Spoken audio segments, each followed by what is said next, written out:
ఒకప్పుడు సినిమా 100 కోట్ల కలెక్షన్ రాబడితే గొప్పగా చెప్పేవాళ్ళు. కానీ ఇప్పుడు 100 కోట్లు కామన్గా మారిపోయింది. స్టార్ హీరోలంతా 100 కోట్ల గ్రాస్ ఈజీగా రాబట్టేస్తున్నారు. ఇప్పుడు అందరి టార్గెట్ 1000 కోట్లు. బాహుబలి 2 సినిమాతో టాలీవుడ్ వాళ్ళు కూడా 1000 కోట్లు రాబడతారని చూపించారు.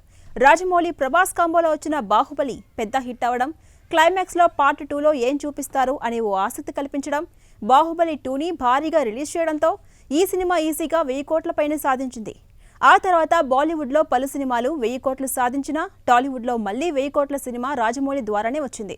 రాజమౌళి దర్శకత్వంలో ఎన్టీఆర్, రామ్ చరణ్ కాంబోలో తెరకెక్కిన RRR సినిమా 1000 కోట్లకు పైగా గ్రాస్ వసూలు చేసింది. తాజాగా ప్రభాస్ మళ్లీ కల్కి 2898 AD ద్వారా ఇంకోసారి 1000 కోట్ల గ్రాస్ కలెక్షన్స్ వసూలు చేశాడు. దీంతో టాలీవుడ్లో ఇప్పటిదాకా 1000 కోట్లు సాధించిన సినిమాలుగా బాహుబలి 2, RRR, కల్కి 2898 ADగా నిలిచాయి. ఇందులో 2 సినిమాలు ప్రభాస్వే కావడం గమనార్హం.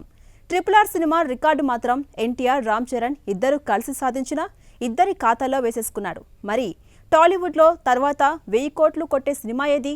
ప్రభాస్ 2 సార్ల రికార్డ్ని ఎవరైనా దాటేస్తారా అని చర్చగా మారింది.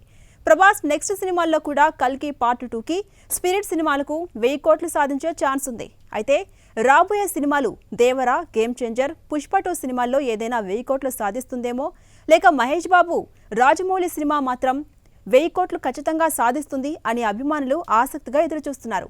మరి ఈ 1000 కోట్ల రికార్డులో వేరే ఏ హీరో అయినా త్వరగా ఎంట్రీ ఇస్తారా, లేక మళ్లీ ప్రభాసే సాధిస్తాడా చూడాలి. ఇక దర్శకుల పరంగా చూస్తే రాజమౌళి 2 సార్లు 1000 కోట్లు సాధించగా, ఇప్పుడు కల్కితో నాగ్ అశ్విన్ 1000 కోట్లు సాధించాడు. మరి తర్వాత పుష్ప 2తో సుకుమార్ లేదా స్పిరిట్తో సందీప్ వంగ 1000 కోట్లు సాధించే ఛాన్స్ ఉందంటున్నారు.